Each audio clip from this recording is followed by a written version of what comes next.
What's going on, collectors? This video officially marks the start of my 1952 Redman collection. The 1952 Redman collection consists of 52 cards. They're made up of 25 American League players, 25 National League players, each chosen by the editor of Sporting News, J.G. Taylor Spink, and both of the managers from the World Series in 1951. Now you might be wondering, why did I pick from the 1952 Redman set, not 1953, 54, 55? Well, one of the reasons is because in 1952, it had 52 cards. 52 and 52, to me, that just makes sense. So I thought, I like the completeness there. Also, I like that it was the first year that Redman made these cards. What I love about Redman cards is the gaming system that it devised up to sell more Redman. These Redman cards, you could only get, it reads on the back, these prints are found only in packages on famous Redman chewing tobacco. So you could only get these cards in a pack of Redman. I think it was actually attached to the back of it. But you'd only get these cards when you'd buy a pack of Redman. But wait, there is more. You could also collect these tabs at the bottom. You could tear them off, collect 50 of them, and send them in, and they would send you a MLB hat of your choosing. Kind of reminded me of the gaming system. If y'all may remember, like McDonald's Monopoly season. When McDonald's Monopoly season would come around when I was growing, I don't even know if they still do it. I probably don't. But when it came around when I was growing up, when I would go to McDonald's, I would order everything I could that I could get the Monopoly pieces off of. Didn't matter if I liked it or not, I think it always came fries, hash browns, or soda. I always made sure, that I got those before anything else. I didn't even have to like the thing, but that's what I wanted because they had them gaming pieces on it. I imagine kids liked them cards and wanted to collect all 50 tabs to send in and get their favorite team's hat. They's probably thinking of any reason to get their dad to chew more Redman. They may go be walking through the house and see him sitting there reading the paper and maybe say, you know what, Dad, I bet you'd like some Redman chew right now. You want me to go get you a bucket? Or whatever they'd spit in. But,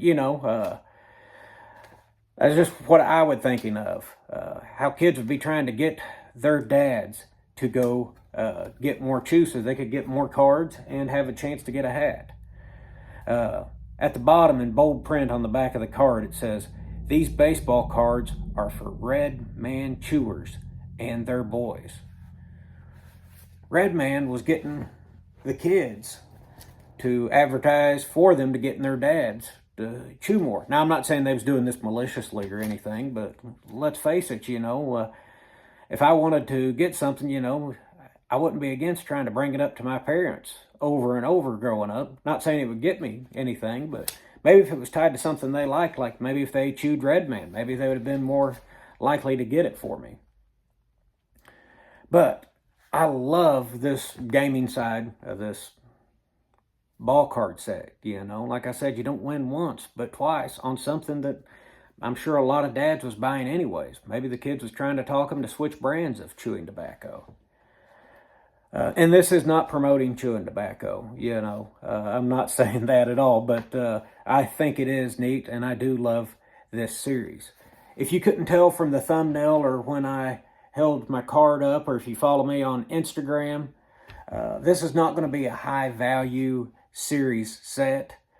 It's going to be a value series set. I'm going to look and see what card I can get that's the best value for the money, or the card that I like best. You might be wondering, why did I choose Whitey Lockman? To be honest, before I started looking into the Redman series, I didn't remember hearing the name Whitey Lockman. So why did this card draw to me? Well, the main reason, it was the cheapest card I could find at the time on eBay. And when I bought this, there was another card. It was actually a grade 6, 2 points higher than my 4. And it was an okay looking card, but I didn't like on the writing. It looked like the writing had a smudge mark, you know, the printing at the bottom had a smudge mark on it, or had some ink staining or something. Just didn't look, it drawed my attention away from the card. So, and I like the 4 better. So yes, I could have bought a better value, but I didn't like the look of the card. So I went with this one. What's significant about Whitey Lockman? Well, what's most significant, I think, would most people be familiar with, is he set up the shot heard round the world. I believe it was in the bottom of the 9th, and there was 1 out. And he came to bat, and he hit a double.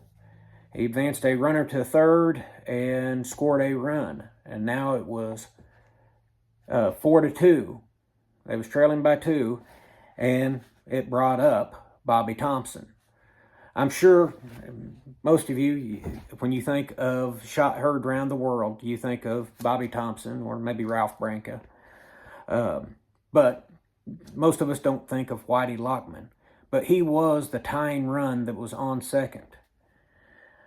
And he was the one that set up the shot heard round the world.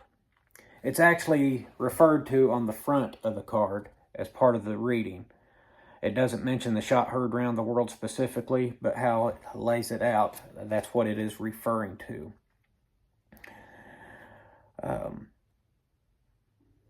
Also something about him, and this year this card's made, which should have been the next year from the shot heard around the world, in 52, Whitey Lockman actually did make the All-Star team. But that's all I really wanted to include about that. Now we can take a look at the card a little bit closer. As you can see, here is my 1952 Red Man Whitey Lockman, number 13 from the National League Series. I do like the looks of this card. When I looked at it, I thought, boy, you know, that's a good looking 4 to me. And I'm not a grader, so you can tell me I'm wrong in the comments, you know, and maybe teach me something. But I do like the looks of this card. And when I looked it up and seen he was part and the shot heard around the world, I thought, you know, that's kind of a little bit of a name people, not everybody may have heard of. And I kind of like the story behind that.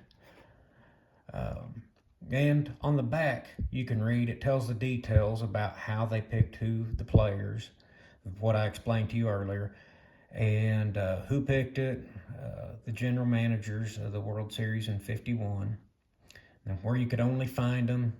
And then it tells about where, how to send these in. You can send it in to Red Man at P.O. Box 68, Toledo 6, Ohio.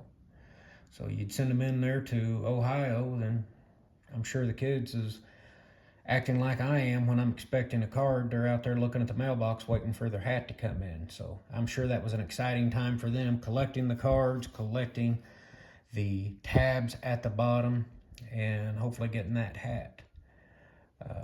I have seen that there is every now and then hats that do come available. I haven't had a chance to buy any yet. I may be looking for one eventually.